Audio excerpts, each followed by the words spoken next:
الحمد للہ وکفا وسلام علی عبادہ الذین اصطفیٰ اما بعد فاعوذ باللہ من الشیطان الرجیم بسم اللہ الرحمن الرحیم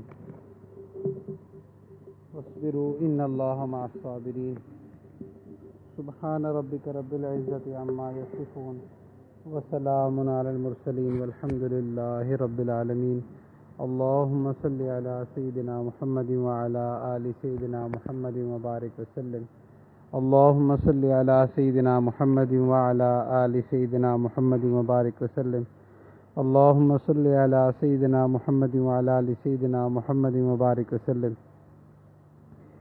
اللہ سبحانہ و تعالیٰ انسان کو دنیا میں دو طرح کے حالات سے آزماتے ہیں۔ ایک تو حالات اس طرح کے ہوتے ہیں جو انسان کے فیور میں ہوتے ہیں، انسان کی خواہش کے مطابق ہوتے ہیں، اور وہ چاہتا ہے جیسا جیسا وہ چاہ رہا ہوتا ہے اللہ سبحانہ و تعالیٰ ویسے ہی حالات اس پر بھیجتے ہیں۔ وہ حالات جو ہوتے ہیں وہ خوشی کے حالات ہوتے ہیں، جو اس کی مرضی کے مطابق ہوتے ہیں، منشا کے مطابق ہوتے ہیں۔ جیسا وہ چاہ رہا ہوتا ہے اللہ سبحانہ و تعالیٰ ویسے ویسے معاملات کر دیتے ہیں، یا اس کبھی کبھی بلکہ اکثر ایسے ہوتا ہے کہ اللہ سبحانہ و تعالیٰ انسان کی ایکسپیکٹیشن سے زیادہ بھی انسان کو نواز دیتے ہیں۔ تو کبھی کبھی تو اس طرح کی سچویشنز انسان کی لائف میں آتی ہیں کہ جیسا آپ دعائیں مانگ رہے ہوتے ہو ویسے وہ دعائیں بھی قبول ہو رہی ہوتی ہیں، اس کے علاوہ آپ کو وہ خوشیاں بھی مل رہی ہوتی ہیں کہ جن کے بارے میں آپ نے سوچا بھی نہیں ہوتا، یا ہر طرح کی سچویشن جو ہے وہ اس طرح فیل آپ کر رہے ہوتے ہو کہ جیسے آپ بہت خوش ہو۔ وہ خوشی کے حالات ہوتے ہیں، اس میں بھی اللہ سبحانہ و تعالیٰ انسان کو ٹیسٹ کرتے ہیں۔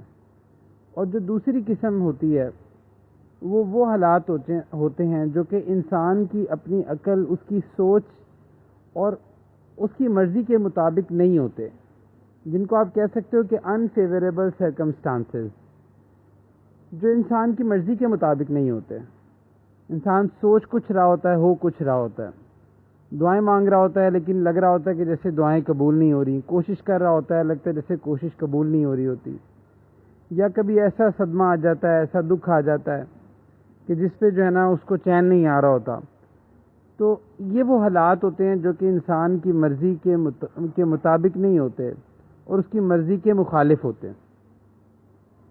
اس موقع پہ اللہ سبحانہ و تعالیٰ نے جو انسانوں کو حکم دیا وہ صبر کا حکم دیا کہ انسان صبر کرے، واویلا نہ کرے، اللہ سے شکوے شکایات نہ کرے۔ تو یہ بھی ٹیسٹ ہوتا ہے۔ اکثر دیکھنے میں آتا ہے کہ جیسے ہی انسان پہ کوئی مصیبت آتی ہے، کوئی پریشانی آتی ہے، تو فوراً وہ کہتے ہیں اللہ تعالیٰ مجھ سے پتہ نہیں اللہ مجھ سے ناراض ہو گئے ہیں، اور اللہ تعالیٰ نے میرے ساتھ یہ کیوں کیا، مجھے ہی یہ کیوں تکلیف دی، میرے پہ ہی یہ کیوں معاملہ آنا تھا۔ تو وہ اس طرح کی شکایتیں شروع ہو جاتی ہیں۔ وہ انسان یہ کہہ رہا ہوتا ہے کہ اللہ تعالیٰ آپ مجھے یہ دے دیتے تو کیا تھا بھلا آپ، تو وہ انسان اللہ تعالیٰ سے نا شکوے کر رہا ہوتا ہے۔ یہ جو حالات ہوتے ہیں اصل میں یہ انسان کا ایک ٹف ٹیسٹ ہوتا ہے، اور یہاں پہ صبر کا حکم ہے۔ اسی لیے اللہ سبحانہ و تعالیٰ نے فرمایا کہ اللہ فرماتے ہیں ان اللہ مع الصابرین، کہ اللہ تعالیٰ صبر کرنے والوں کے ساتھ ہے۔ اس کا مطلب یہ جو اللہ کی رضا میں راضی ہوتا ہے اللہ تعالیٰ اس کے ساتھ ہوتے ہیں۔ انسان کا اس دنیا میں آنے کا جو مقصد ہے وہ عبدیت ہے۔ قرآن میں اللہ سبحانہ و تعالیٰ نے فرمایا وما خلقت الجن والانس الا لیعبدون، کہ ہم نے نہیں پیدا کیا جنوں کو اور انسانوں کو سوائے اس کے کہ وہ ہماری عبادت کریں۔ عبادت کا مطلب صرف 5 وقت کی نماز یا روزہ یا زکوٰۃ یا حج یہ نہیں ہے، بلکہ صبر بھی ایک عظیم عبادت ہے۔ اور یہ ساری عبادات جو آپ پڑھتے ہو، آپ نماز پڑھتے ہیں، روزہ رکھتے ہیں اور تلاوت کرتے ہیں، غرض جو بھی عبادت کرتے ہیں، ان سب سے مقصد یہ ہوتا ہے کہ آپ کے اندر صبر پیدا ہو، صبر پیدا ہو، آپ ہر اس چیز پر راضی رہنا سیکھیں جو کہ آپ کی مرضی کے خلاف بھی ہو۔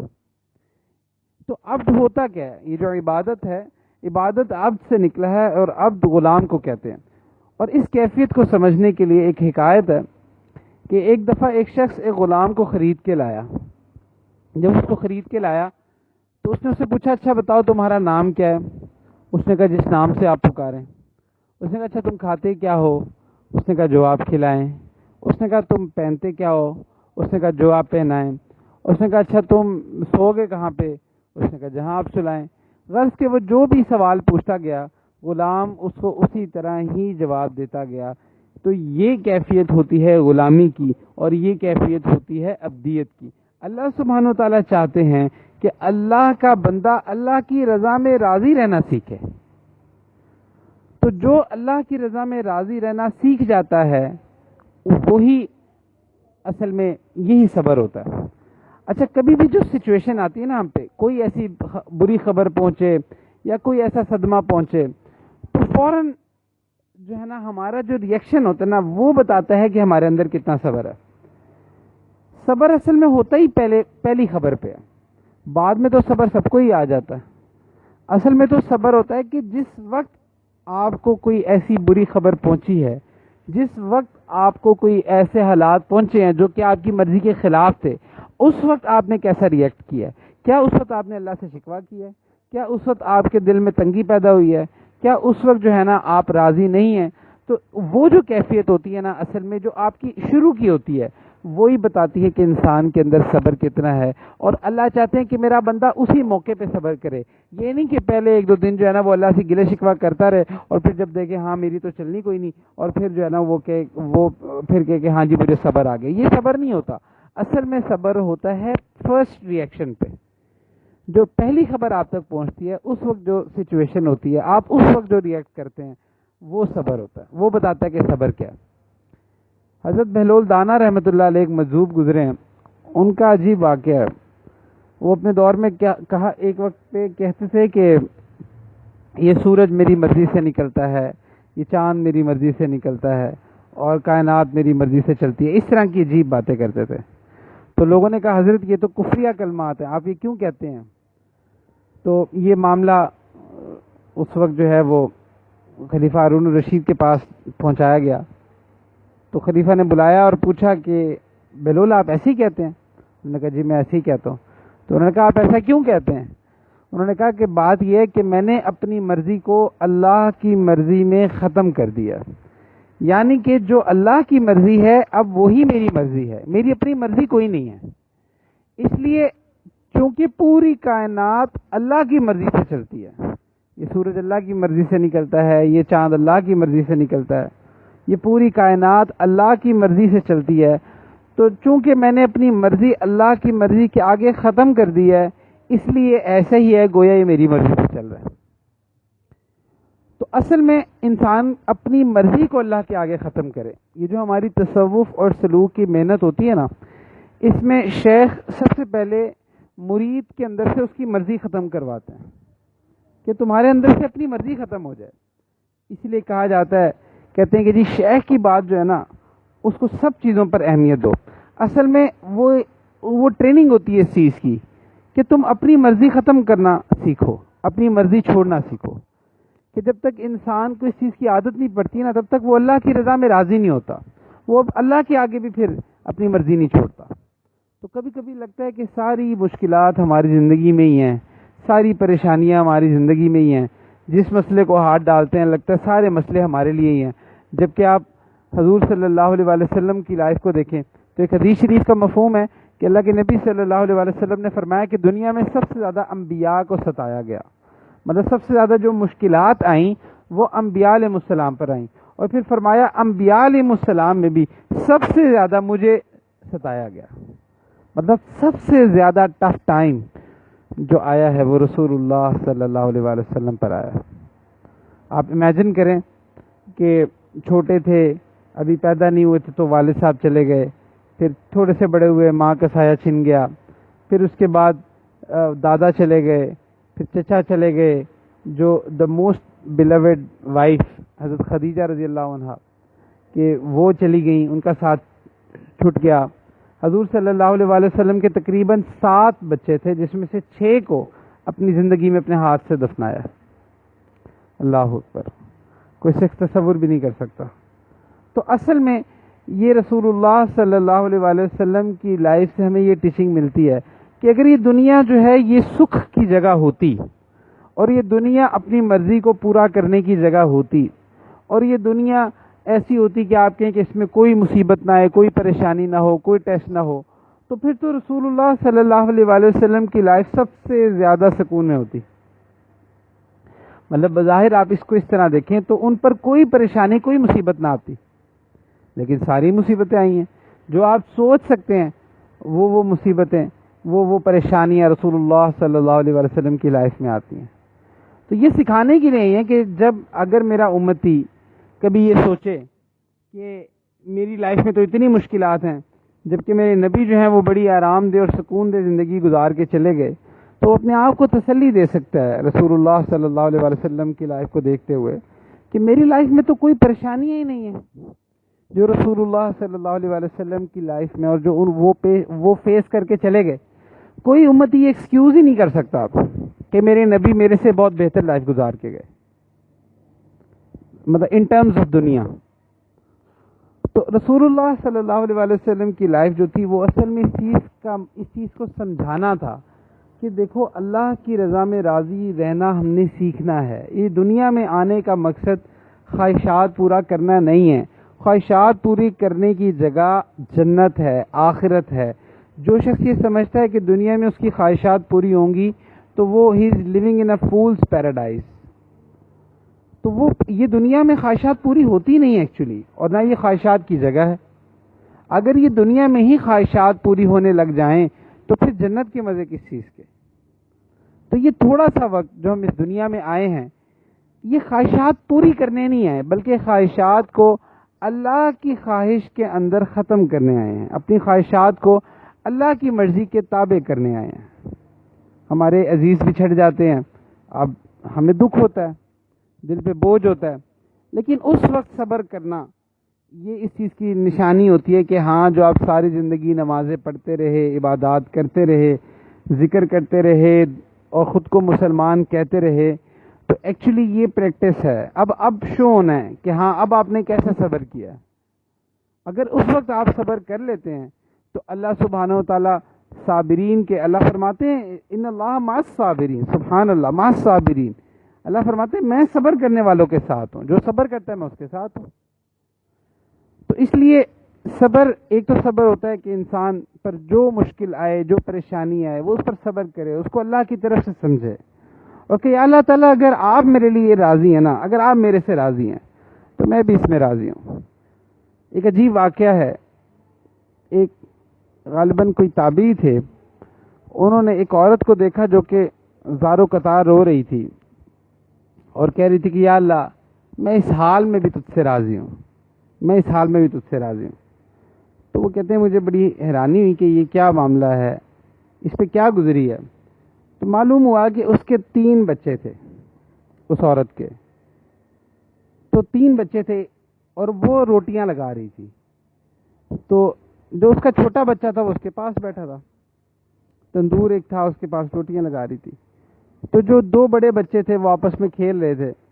تو انہوں نے کھیل میں مذاق میں نا ایک نے دوسرے کو بکرا بنایا اور ایک کسائی بن گیا، اور اس نے اس کے گردن پہ مذاق میں کھیلتے کھیلتے چھری چلا دی. اس سے اس کی اشارہ کٹ گئی. تو اس کے بعد جب اشارہ کٹی تو اب وہ جو بچہ تھا جس نے چھری چلائی تھی وہ ڈر گیا، یہ کیا ہو گیا.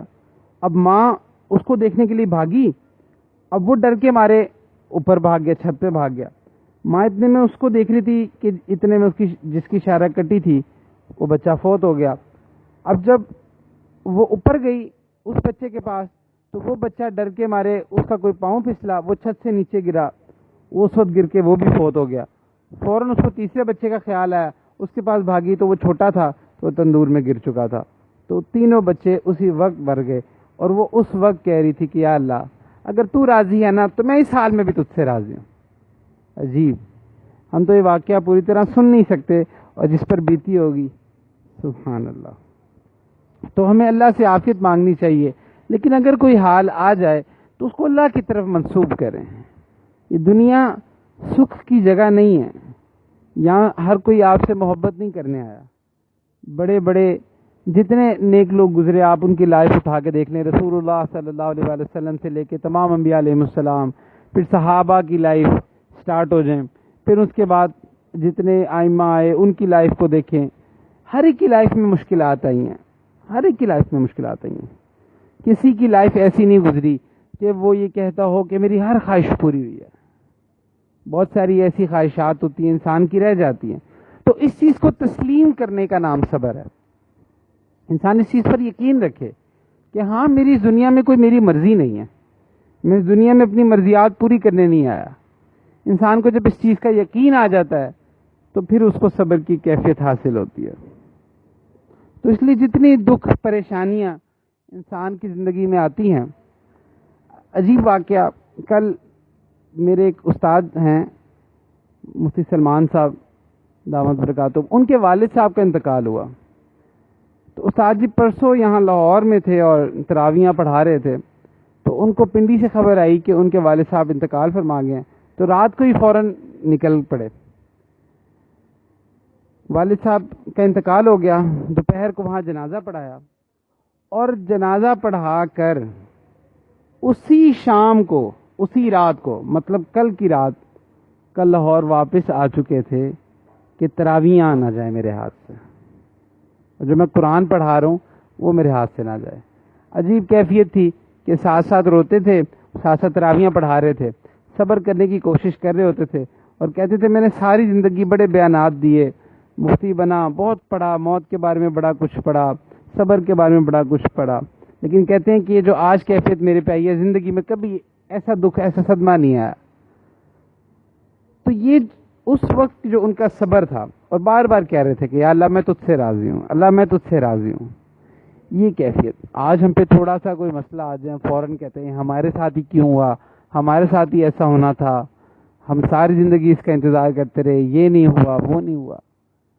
تو اس لیے دنیا جو ہے یہ رہنے کی جگہ نہیں ہے، اصل میں سکون آخرت میں ہے، سکون آخرت میں. اس حقیقت کو تسلیم کرنے کی ضرورت ہے. تو جو شخص صبر کرتا ہے اللہ سبحانہ و تعالیٰ اس کے ساتھ ہوتے ہیں.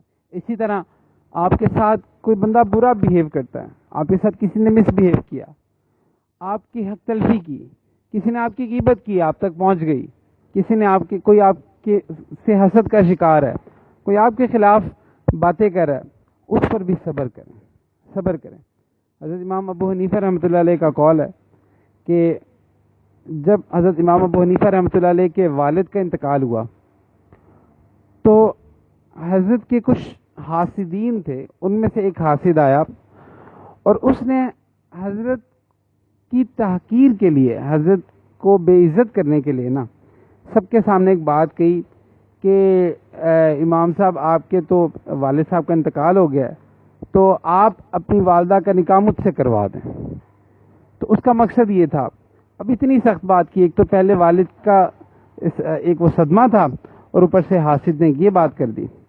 حضرت امام ابو حنیفہ رحمۃ اللہ علیہ نے اس وقت خاموش ہوئے، دل پہ بہت بری لگی بات، بہت دل دکھا، بہت دل ٹوٹا، لیکن صبر کے ساتھ کہتے ہیں کہ میری والدہ جو ہیں وہ بھی عدت میں ہیں اور وہ بالغہ ہیں، عاقلہ ہیں، میں ان سے پوچھ لیتا ہوں، اگر وہ کہیں گی تو میں کروا دوں گا. اور یہ کہہ کے وہ گھر آ گئے، اور چونکہ ان کے دل پہ بہت سخت بات گزری تھی تو انہوں نے صبر کیا. تو کہتے ہیں کہ جب وہ گھر آئے اور انہوں نے اللہ کے آگے فریاد کی، اسی وقت وہ جو حاسد تھا وہ تڑپنا شروع ہو گیا، اور اللہ تعالیٰ نے اسی وقت اس کی جان لے لی، اسی وقت اس کی جان نکل گئی. تو یہ جو صبر ہوتا ہے نا، جو شخص صبر کرتا ہے اللہ اس کے ساتھ ہوتے ہیں. تو جیسی بھی پریشانی ہو، جیسی بھی مصیبت ہو، انسان کو چاہیے صبر کر لے. جس کو صبر کرنا آ گیا نا بس وہ کامیاب ہے. اور جس کو صبر کرنا آتا ہے، اور اس سے ڈرنا بھی چاہیے ایکچولی، کیونکہ اللہ اس کے ساتھ ہے، اللہ اس کے ساتھ ہے. تو اس لیے اللہ سبحانہ و تعالیٰ سے دعا ہے کہ اللہ سبحانہ و تعالیٰ ہمیں صبر کرنا سکھا دیں. ہم اللہ سے عافیت مانگتے ہیں کہ اللہ تعالیٰ ہم ایسی کسی پریشانی، مصیبت، کسی چیز کے اللہ ہم برداشت کرنے کے قابل نہیں ہیں.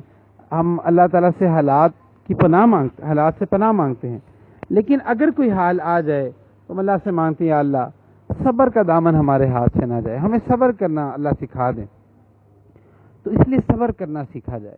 اسی طرح آپ کوئی نیک عمل کرتے ہیں اور اس کو کرتے رہتے ہیں اور اس کو استقامت کے ساتھ کرتے ہیں، یہ بھی صبر ہے کہ آپ نیکی پر صبر کر رہے ہیں، اس کا بھی بہت اجر ہے. تو اس لیے صبر جو ہے، یہ جو رمضان ہے یہ صبر کا مہینہ ہے، صبر کو سیکھنے کا مہینہ ہے. تو اس لیے اللہ تعالیٰ سے دعا ہے کہ اللہ سبحانہ و تعالیٰ ہمیں صبر کی توفیق عطا فرمائے. وآخر دعوانا ان الحمد للہ رب العالمین.